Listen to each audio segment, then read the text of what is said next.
כביש שיביא אותנו לחוד עד שנגיע לשביל אדום.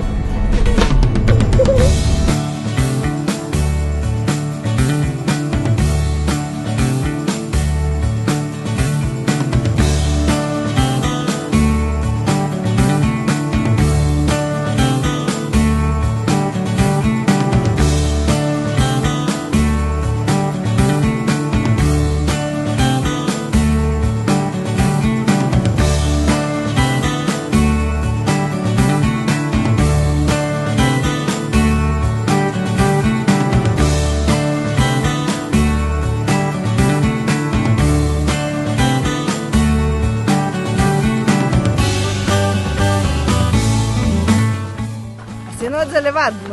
היה נהדר, כיף גדול. טיפסנו, עשינו סנפלינג וזה היה ממש כיף. היה כיף.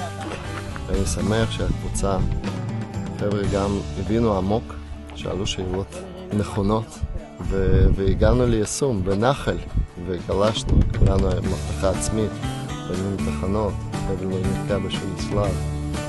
והגענו את עצמנו, הגענו למקומות יותר מורכבים, יותר קשים, והכל היה הצלח.